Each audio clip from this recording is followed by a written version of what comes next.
Hello everyone, welcome back to our YouTube channel दोस्तों। तो दोस्तों आज मैं आपके लिए फिज़िक्स के इम्पोर्टेंट चैप्टर से लेके आया हूँ दोस्तों। तो दोस्तों वीडियो को शुरू करने से पहले अगर आप मेरे चैनल पर नए होंगे तो मेरे चैनल को सब्सक्राइब कीजिएगा, वीडियो को लाइक कीजिएगा और बेल आइकन को ऑल प्रेस करिए ताकि जब भी मैं दोस्तों ऐसी वीडियो अपलोड करूँ तो दोस्तों सबसे पहले वीडियो को नोटिफिकेशन सबसे पहले आपके पास ही पहुँचे। तो दोस्तों ये चैप्टर दोस्तों लॉ ऑफ मोशन है दोस्तों, ठीक है। और चैप्टर 3 के दोस्तों इंपॉर्टेंट चैप्टर्स है दोस्तों मैं आपको पहले बता रहा हूँ कि दोस्तों जो आपके टीएमए वाले चैप्टर्स होते हैं वो दोस्तों आपके एग्ज़ाम में नहीं आते, ठीक है। इसलिए दोस्तों मैं आपके दोस्तों वही कवर करूँगा चैप्टर्स जो आपके टीएमए वाले नहीं है, ठीक है। तो दोस्तों सबसे पहले लॉ ऑफ मोशन आ जाता है, ठीक है। 3 चैप्टर से सबसे पहले इसके अंदर दोस्तों आपका क्वेश्चन बन जाता है, ठीक है। What is second law of motion, ठीक है। सेकंड लॉ ऑफ मोशन क्या होता है, तो ये आपका दोस्तों सेकंड लॉ ऑफ मोशन का दोस्तों आंसर है, ठीक है। यहाँ तक दोस्तों आपका सेकंड लॉ ऑफ मोशन का तो दोस्तों आंसर है दोस्तों। बहुत बार दोस्तों ये रिपीटेड किया गया है, ठीक है। ये यहाँ से शुरू हुआ है, यहाँ से और यहाँ पे ख़त्म है सेकंड लॉ ऑफ मोशन का, ठीक है। अब आगे बढ़ते दोस्तों आपकी ये बाकी ये सारी इक्वेशन है इसकी, ये भी दोस्तों याद करना चाहे कर सकते हैं, नहीं तो बाकी आप डेफिनेशन सीधा सिंपली याद कर सकते हैं। उसके बाद दोस्तों आपका क्वेश्चन बन जाता है व्हाट इज़ इम्पल्स, इम्पल्स क्या होता है। तो यहाँ से दोस्तों ये आपका इम्पल्स शुरू होता है, ठीक है। और यहाँ पे दोस्तों आपका यहाँ से लेके आपको पहले सबसे पहले तो यहाँ से लेके यहाँ तक आप याद करना। उसके बाद दोस्तों यहाँ से सीधा डायरेक्ट आपको यहाँ से यहाँ तक आपको इसकी एसआई यूनिट तक आपको याद करना है, ठीक है। इसकी एसआई यूनिट क्या है दोस्तों, kg/-1, ठीक है। उसके बाद दोस्तों आपका आ जाए दोस्तों कंजर्वेशन ऑफ मोमेंटम, यानी what is conservation of momentum क्या होता है। तो दोस्तों आपका आंसर यहाँ से स्टार्ट होता है कंजर्वेशन मोमेंटम का, यहाँ से लेके, ठीक है। According to law of conservation momentum, ठीक है, यहाँ से यहाँ तक है आपका आंसर है ये, ठीक है। ऐसी दोस्तों इससे रिलेटेड आपका आ जा रहा है दोस्तों a full illustration of conservation momentum, ठीक है। तो दोस्तों आपको यहाँ से शुरू होता है आंसर, ठीक है, यहाँ पे ख़त्म होता है। बाकी दोस्तों ये इसके पॉइंट है दोस्तों रिकॉइल ऑफ अ गन, ये इसके दोस्तों आंसर यहाँ तक दोस्तों आपका ख़त्म होता है। और यहाँ से आप याद करना चाहें तो ये भी दोस्तों आप इसके पॉइंट भी याद कर सकते हैं, यानी एग्जाम्पल। तो दोस्तों आपका ये अगला क्वेश्चन आ जाता है what is static and kinetic friction, ठीक है। तो दोस्तों ऐसा भी आपका आ सकता है कि दोस्तों हमको इसके अंदर आपका ऐसा भी क्वेश्चन आ सकता है कि बिटवीन बताइए, ठीक है। यानी स्टैटिक फ्रिक्शन और काइनेटिक फ्रिक्शन के बीच में बताए कौन सा आपको पॉइंट लिखना है, ठीक है। दोनों पॉइंट लिखने को आ सकते हैं, ठीक है। तो सबसे पहले स्टैटिक का दोस्तों आपका ये आंसर, ठीक है, यहाँ से लेके यहाँ तक आपका आंसर यहाँ पे ख़त्म होता है स्टैटिक का। और दोस्तों काइनेटिक फ्रिक्शन का दोस्तों ये रहा आपका, ठीक है, स्टैटिक फ्रिक्शन काइनेटिक फ्रिक्शन, ठीक है दोस्तों। फिर दोस्तों आपका ये आपके आ जाता है यहाँ पे आंसर आपका दोस्तों when a high jumper leaves the ground where does the force which accelerates the jumper upwards come from, ठीक है। इसके अंदर बताया गया दोस्तों जो हाई जंप करते हैं दोस्तों ग्राउंड पे, तो उसका फोर्स दोस्तों कहाँ पे जाएगा, ठीक है। जंपर के वो एसिलरेशन फोर्स जो है आपका ग्राउंड पे जाएगा ही किधर जाएगा, ठीक है। तो दोस्तों ये रहा आपका आंसर यहाँ से लेके यहाँ तक है, ठीक है। उसके बाद दोस्तों यहाँ पे आपका आंसर आ जाता है दोस्तों अदर इम्पोर्टेंट क्वेश्चन, यानी दोस्तों आपके यहाँ से शॉर्ट और लॉन्ग दोस्तों दोनों मैं इसके अंदर कवर करूँगा वीडियो के अंदर। तो आपका दोस्तों ये आपका आ जाता है दोस्तों शॉर्ट से व्हाट इज़ लुब्रिकेंट्स, ठीक है। ये रहा आपका लुब्रिकेंट्स का आंसर। उसके बाद दोस्तों आपका 6 चैप्टर से आ जाता है वर्क एनर्जी एंड पावर, ठीक है।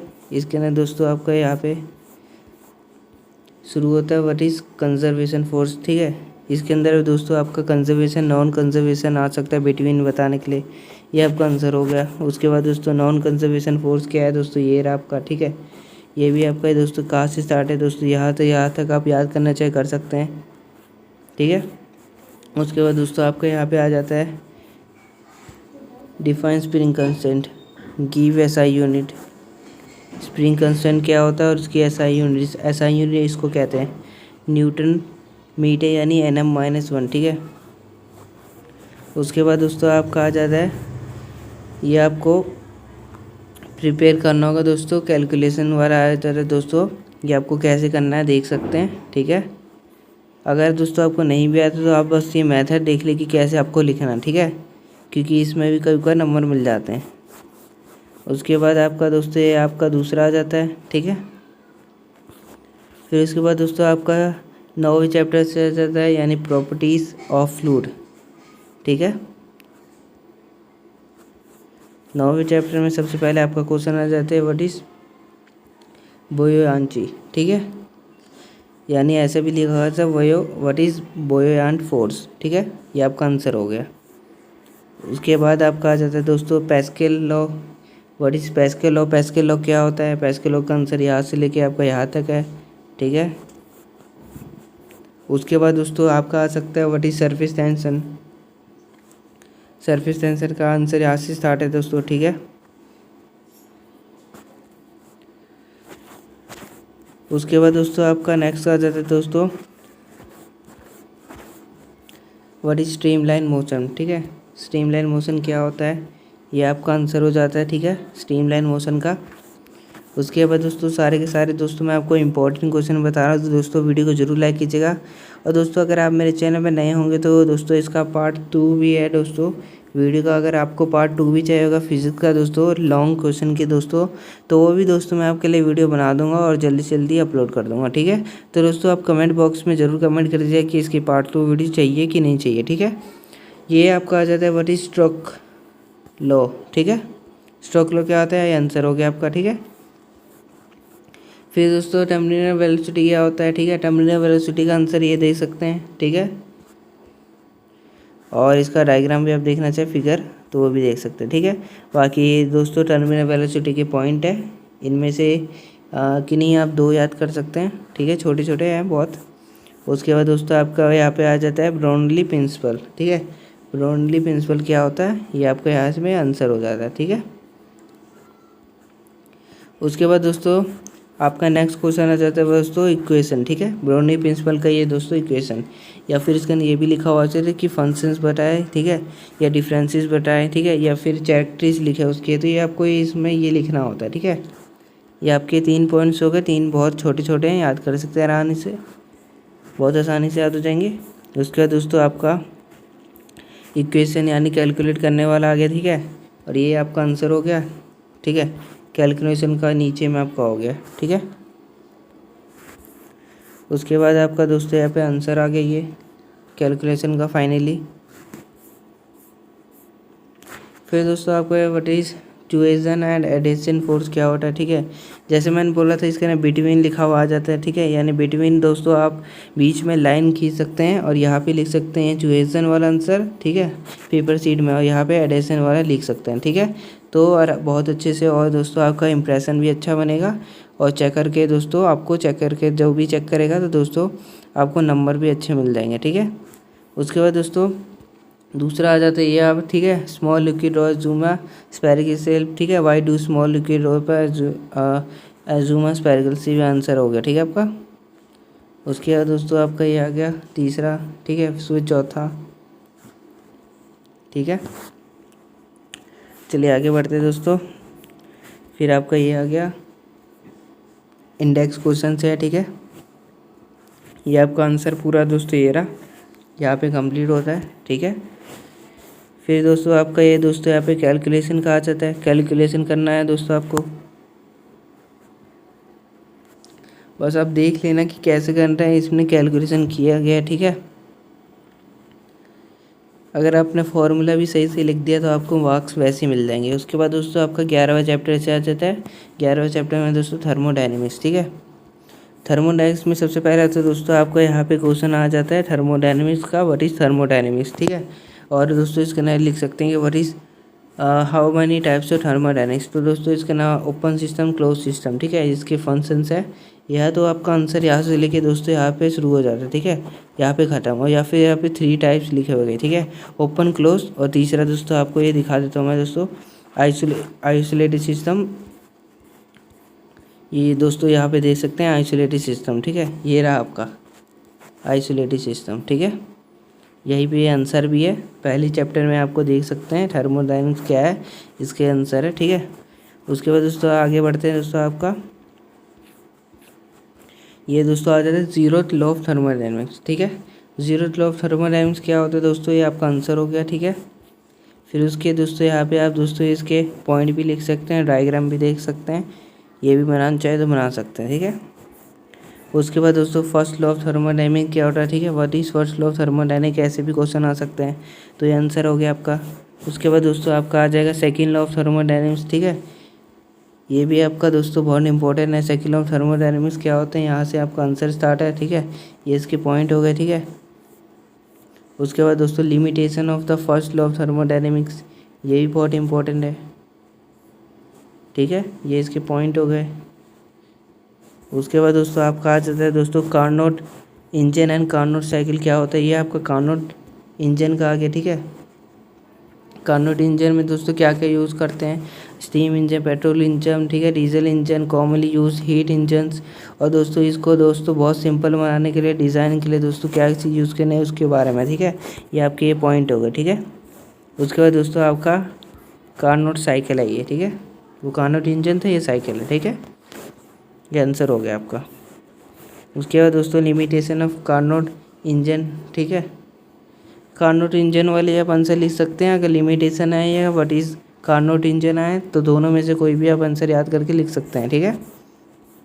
उसके बाद दोस्तों आपको यहाँ पे इंडेक्स क्वेश्चन हो जाता है, distinguish between the term of internal energy and heat energy, ये इंटरनल एनर्जी ये रहा, ठीक है, हीट एनर्जी यहाँ से स्टार्ट है, और ये आपका दोनों हो गया, ठीक है, इसके ना डिफरेंसेस बताने हैं। फिर उसके बाद दोस्तों ये आपका state the first law of thermodynamics, ठीक है। उसके बाद ये आपका difference between isothermal and isobaric and isochronic processes, ठीक है, ये आपका आंसर होगा।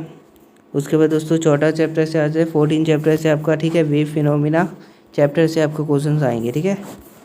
ये आपका दोस्तों सबसे पहले तो डिफरेंसेस बिटवीन आ गया, ठीक है, what is difference between transverse and longitudinal wave, ठीक है, ये आपके पॉइंट है कि छोटे छोटे आप इनमें से याद कर सकते हैं, इतना ज़्यादा याद करने की ज़रूरत नहीं है, जो भी इनमें से आपको छोटे लगे वो आप अपना याद कर सकते हैं, ठीक है। उसके बाद दोस्तों एसेंशियल प्रॉपर्टीज़, ठीक है, वेव इक्वेशन के प्रोपोगेशन की आपकी ये रहे पॉइंट, ठीक है। इसके बाद दोस्तों आपका यहाँ पे Laplace correction, what is Laplace correction, ये आपका आंसर हो गया, इसके पॉइंट हो गए, ठीक है। उसके बाद दोस्तों आपका आ जाता है बीट्स, ये बहुत इंपॉर्टेंट है, बहुत बार रिपीट होता है क्वेश्चन में, ठीक है, आपके प्रीवियस ईयर क्वेश्चन में भी बहुत बार रिपीट हुआ, बट इस बीट्स क्या होता है, ठीक है, पूछ लेते हैं बीट्स क्या होता है, तो ये आपका बीट्स का आंसर हो गया, ठीक है। उसके बाद दोस्तों आपका आ जाता है यहाँ पे व्हाट इज़ क्वालिटी, ठीक है, तो ये आपका क्वालिटी का आंसर आ गया, ठीक है। उसके बाद दोस्तों आपका इंटरनल दोस्तों क्वेश्चन आ जाते हैं जो बुक से आते हैं, ये रहा आपका आंसर, ठीक है। उसके बाद दोस्तों what was wrong with Newton formula, क्या गलत हुआ था न्यूटन फार्मूला, तो ये आपका आंसर हो गया, ये उसके पॉइंट हो गए, ठीक है। उसके बाद दोस्तों आपका आ जाता है दोस्तों फार्मूले, ये आप फार्मूले भी देख सकते हैं, ठीक है, प्रिपेयर कर सकते हैं। और दोस्तों आपका वीडियो दोस्तों ख़त्म होने वाला है, अगर आप दोस्तों कमेंट कर सकते हैं कि आपको पार्ट 2 भी चाहिए, तो मैं अभी पार्ट 2 भी आपके लिए प्रिपेयर कर दूंगा, इंपॉर्टेंट क्वेश्चन और लॉन्ग क्वेश्चन दोनों होंगे इसके अंदर, ठीक है दोस्तों। ये तो हो गया पार्ट 1, ठीक है। पार्ट 1 में दोस्तों आपका फिल इन द ब्लैंक्स भी देख सकते हैं, मैंने आपको फिल इन द ब्लैंक्स भी दिखा रखा है इसके अंदर, ये फिल इन द ब्लैंक्स है दोस्तों, और सारे इसके आंसर नीचे हैं, ठीक है, पॉइंट वाइज लिखे हुए हैं, देख सकते हैं। उसके बाद 15 चैप्टर से आ जाता है दोस्तों आपका, ठीक है, electric charge and electric field. सबसे पहले आ जाता है दोस्तों column law, what is column क्या होता है, ये आंसर हो गया, ठीक है।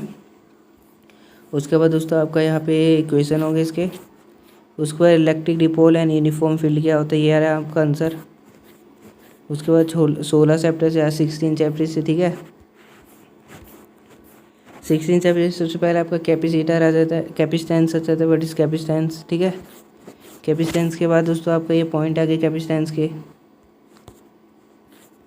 उसके बाद दोस्तों आपका इंडेक्स क्वेश्चन, एक कैलकुलेशन जो आपको करना होते हैं वो रहे दोस्तों। फिर उसके बाद 17 चैप्टर इलेक्ट्रिकल करंट क्या होता है, ठीक है, करंट से रिलेटेड सारे चैप्टर हैं ये। सबसे पहले दोस्तों आपका जाता है ओम लो, व्हाट इज ओम लो, ठीक है, ओम लो का आंसर ये रहा। और फिर पैरेलल दोस्तों combination of resistors, parallel conjunction है आपके ये रहा आंसर। उसके बाद ये आपका बाकी का आंसर दोस्तों पैरेलल कंडीशन रेसिस्टर्स के। उसके बाद दोस्तों किरचॉफ रूल क्या होता है, ये आपका दोस्तों मैंने पहले ही बताया था, किरचॉफ रूल जंक्शन, दोस्तों ये आपका आंसर देख सकते हैं, ठीक है दोस्तों। ये आपका डिफाइन इलेक्ट्रिकल कंडक्टिविटी है आंसर, इलेक्ट्रिकल कंडक्टिविटी क्या होता है। उसके बाद दोस्तों प्राइमरी सेल क्या होता है, सेकेंडरी सेल क्या होता है, ठीक है। प्राइमरी सेल उसे कहते हैं दोस्तों जिसको दोस्तों हम एक ही बार दोस्तों ये यूज़ कर सकते हैं, जिसे दोस्तों रिमोट के सेल वेल ये सब। सेकेंडरी दोस्तों जो इसको हम चार्ज कर सके, दोबारा यूज़ कर सके, तो उसको सेकेंडरी सेल कहते हैं, ठीक है। उसके बाद दोस्तों आपके ये आ गए दोस्तों हीटिंग के इफेक्ट के बारे में, थर्मल इफेक्ट, इलेक्ट्रिकल के आंसर। फिर आपका 18 चैप्टर से आ जाता है। 18 चैप्टर में सबसे पहले बायो सेवरेट लॉ क्या होता है, ये उसके पॉइंट आ गए बायो सेवरेट लॉ के। फिर एम्पियर सर्किट लॉ दोस्तों आपके आंसर आ गया, ठीक है। बाकी दोस्तों ये आपका मैंने स्पेशली नोट बनाए थे, हाउ विल इलेक्ट्रिक डिपोल, ये आपका आंसर हो गया, ठीक है। उसके बाद दूसरा दोस्तों ये रहा, explain why do magnetic field line never intersect each other, ये आंसर हो गया। तो दोस्तों आपका फाइनली यहाँ पे दोस्तों आपका फिजिक्स के दोस्तों आपके इंपॉर्टेंट क्वेश्चन यहाँ पे ख़त्म होते हैं, ठीक है। अगर दोस्तों आपको इसका पार्ट 2 भी चाहिए होगा तो दोस्तों आप मेरे को बता सकते हैं। और दोस्तों लिंक डिस्क्रिप्शन बॉक्स में आपको लिंक मिल जाएगा टेलीग्राम चैनल का, वहाँ ज्वाइन कर सकते हैं। और अगर कोई भी डाउट होगा तो आप मेरे से सीधा पूछ सकते हैं, ठीक है दोस्तों। वीडियो को लाइक कीजिएगा, चैनल पे नए हैं तो चैनल को सब्सक्राइब कीजिएगा। मिलते हैं दोस्तों किसी नई वीडियो में। आज के लिए बस इतना ही।